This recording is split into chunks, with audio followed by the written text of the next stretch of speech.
छत्रपती शिवाजी महाराजांचा पुतळा जो मालवण राजकोटमध्ये मागच्या 8-9 महिन्यापूर्वी 4 डिसेंबरला नौदलाच्या दिनानिमित्त उभारण्यात आलेला होता।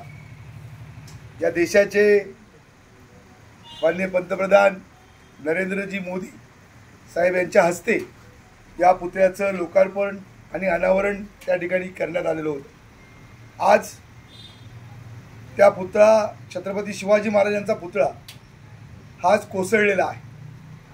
खरं तर या घटनेबद्दल तीव्र निषेध हा शिवसेनेच्या वतीनं शिवप्रेमींच्या वतीनं संपूर्ण या सिंधुदुर्ग जिल्ह्याच्या वतीनं आम्ही या ठिकाणी करतोय। खरं तर एक शिवप्रेमींमध्ये एक संतापाची लाट या निमित्तानं निर्माण झालेली आहे।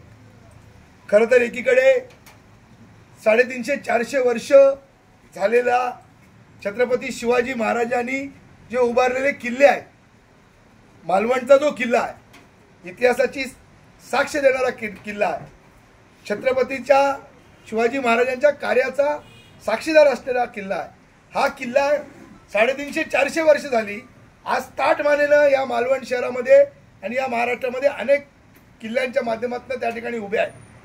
पण 8-9 महिन्यापूर्वी ज्या छत्रपतींच्या कार्याचा गौरव करायचा होता त्या हेतूनं 9 दिनाचा दिन साजरा करून त्या दिवशी या पुतळ्याचं लोकार्पण आणि अनावरण करण्यात आलं।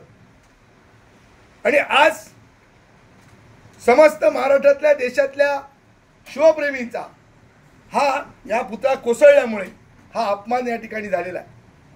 खरं तर या सगळ्या गोष्टीला शासन त्या ठिकाणी जबाबदार आहे आणि त्याचबरोबर या सार्वजनिक बांधकाम विभागाचे जे कार्यकारी अभियंता आहेत सर्वगोड हे या सगळ्या भ्रष्टाचाराला जबाबदार आणि कारणीभूत आहे। जर आपण पाहिलं गेल्या 1-2 वर्षामध्ये या जिल्ह्यामध्ये अनेक कामं त्या ठिकाणी उभी राहिलेली आहेत, पण ही सगळी कामं निकृष्ट दर्जाची आहेत, भ्रष्टाचार त्याच्यामध्ये झालेला आहे।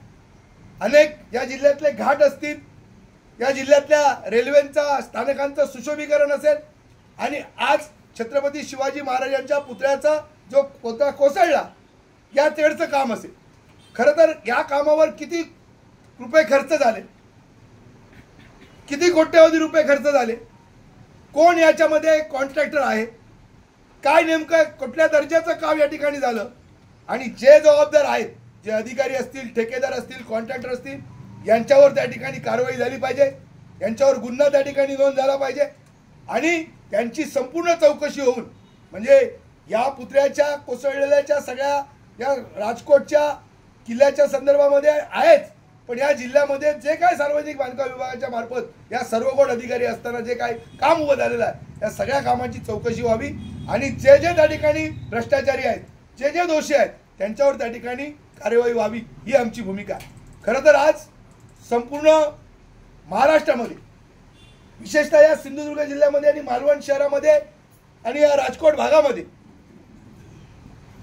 संपूर्ण जनतेमध्ये तीव्र संताप आहे आणि शिवप्रेमींची आणि शिवसेनेची भूमिका आहे की याच्यामध्ये आमची आक्रमक भूमिका आहे। अशा पद्धतीनं छत्रपतींचा झालेला अपमान आम्ही त्या ठिकाणी कधीही सहन करणार नाही। ज्या छत्रपतींनी एवढं मोठं हिंदवी स्वराज्य स्थापन केलं, मोगलांना या राज्यातनं या महाराष्ट्रातनं या देशातनं पळवून लावलं आणि त्यांचा पुतळा या सार्वजनिक बांधकाम विभागाच्या या सगळ्या बेकायदेशीर निकृष्ट दर्जाच्या कामामुळे त्या ठिकाणी कोसळला, हा समस्त शिवप्रेमींचा हा त्या ठिकाणी अपमान आहे आणि म्हणून याच्यावर आम्ही आवाज त्या ठिकाणी उठवणार आहोत।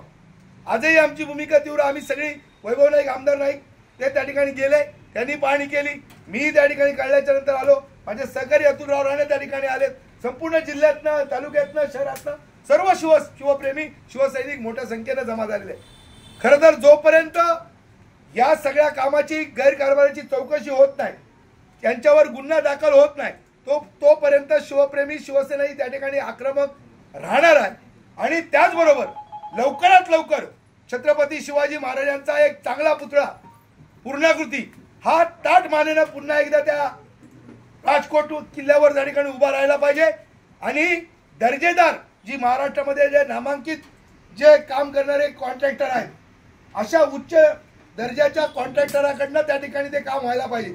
कारण ज्या पद्धतीनं हे काम आज जो पुतळा कोसळला, जी विटंबना छत्रपती शिवाजी महाराजांच्या पुतळ्याची झाली, ही पाहून प्रत्येकाला वेदना झालेल्या आहे, दुःख झालेलं आहे की त्या सगळ्या बांधणीमध्ये ज्या पद्धतीनं भ्रष्टाचार झालेला आहे, ज्या पद्धतीनं निकृष्ट दर्जाचं काम आहे, ज्या पद्धतीनं लोखंड असेल, सिमेंट असेल, ज्या पद्धतीनं ज्या सगळ्या साहित्याचा वापर केलेला आहे, हा सगळा निकृष्ट दर्जाचा आहे.